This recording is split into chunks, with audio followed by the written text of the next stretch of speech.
1984, por George Orwell, parte 62. En nuestros días no luchan unos contra otros, sino cada grupo dirigente contra sus propios súbditos. Y el objeto de la guerra no es conquistar el territorio ni defenderlo, sino mantener intacta la estructura de la sociedad. Por tanto, la palabra guerra se ha hecho equívoca. Quizás sería acertado decir que la guerra, al hacerse continua, ha dejado de existir. La presión que ejercía sobre los seres humanos entre la edad neolítica y principios del siglo XX ha desaparecido, siendo sustituida por algo completamente distinto. El efecto sería muy parecido si los tres superestados, en vez de pelear cada uno con los otros, llegaran al acuerdo respetándole de vivir en paz perpetua sin traspasar cada una de las fronteras del otro. En ese caso, cada uno de ellos seguiría siendo un mundo cerrado, libre de la angustiosa influencia del peligro externo. Una paz que fuera de verdad permanente sería lo mismo que una guerra permanente. Este es el sentido verdadero, aunque la mayoría de los miembros del partido lo entienden solo de un modo superficial. De la consigna del partido, la guerra es la paz. Winston dejó de leer un momento. A una gran distancia había estallado una bomba. La inefable sensación de estar leyendo el libro prohibido en una habitación sin telepantalla seguía llenándolo de satisfacción. La soledad y la seguridad eran sensaciones físicas mezcladas por el cansancio de su cuerpo. La suavidad de la alfombra, la caricia de la débil brisa que entraba por la ventana.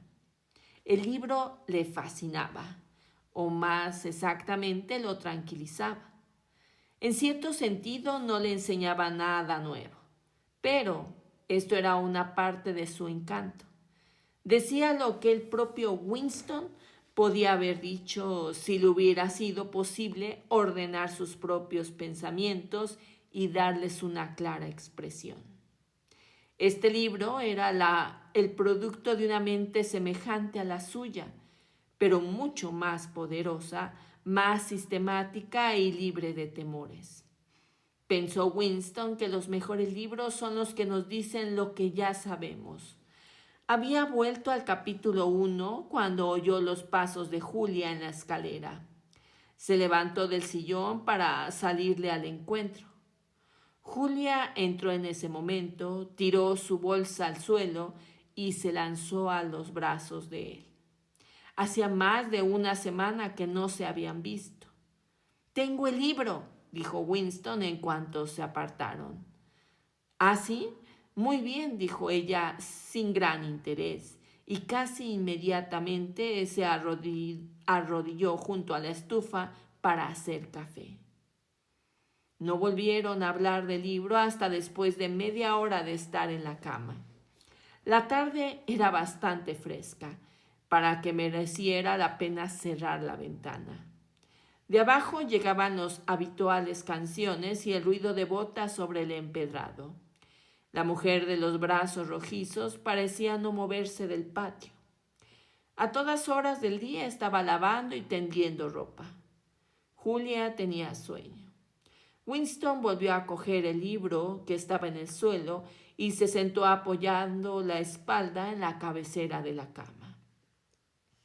«Tenemos que leerlo», dijo, «y tú también.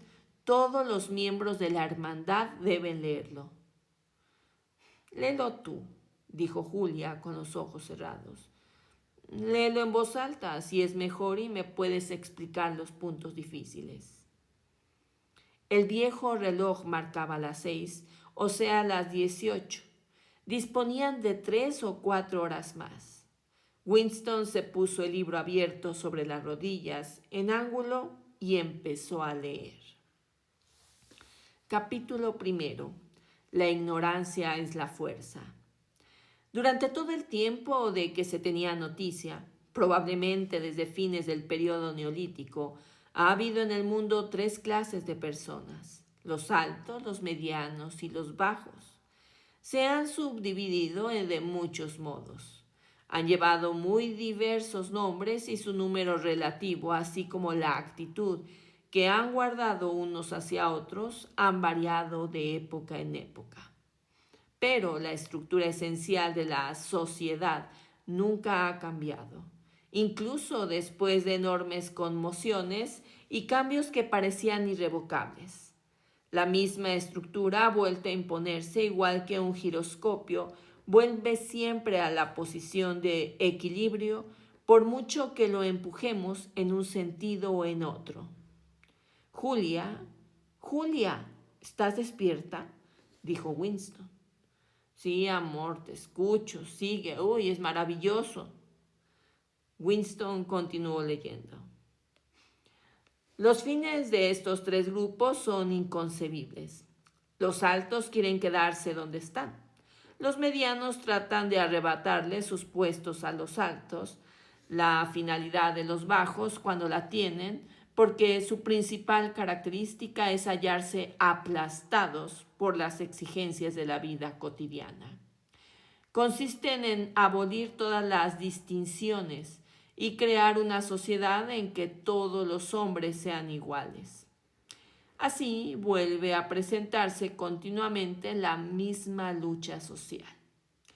Durante largos periodos parece que los altos se encuentran muy seguros en su poder, pero siempre llega un momento en que pierden la confianza en sí mismos o se debilitan su capacidad para gobernar a ambas cosas a la vez. Entonces son derrotados por los medianos, que llevan junto a ellos a los bajos, porque les han asegurado que ellos representan la libertad y justicia. En cuanto logran sus objetivos, los medianos abandonan a los bajos y los relegan a su antigua posición de servidumbre, convirtiéndose ellos en los altos. Entonces, un grupo de los medianos se separa de los demás y empiezan a luchar entre ellos. De los tres grupos, solamente los bajos no logran sus objetivos, ni siquiera transitoriamente. Sería exagerado afirmar que en toda la historia no ha habido progreso material. Aún hoy, en un periodo de decadencia, el ser humano se encuentra mejor que hace unos cuantos siglos.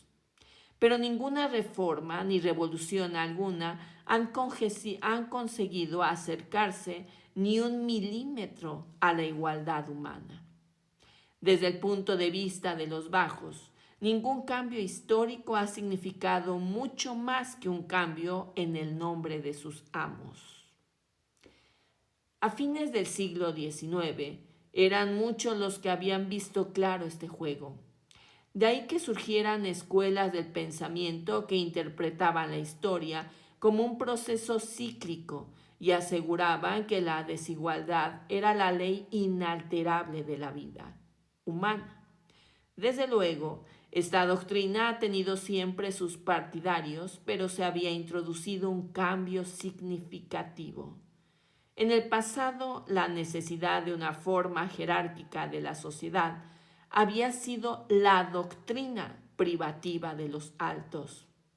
Fue defendida por reyes, aristócratas, jurisconsultos, etc. Los medianos, mientras luchaban por el poder, utilizaban términos como libertad, justicia y fraternidad. Sin embargo, el concepto de la fraternidad humana empezó a ser atacado por individuos que todavía no estaban en el poder, pero que esperaban estarlo pronto. En el pasado, los medianos hicieron revoluciones bajo la bandera de la igualdad, pero se limitaron a imponer una nueva tiranía apenas desaparecida la anterior. En cambio, los nuevos grupos de medianos proclamaron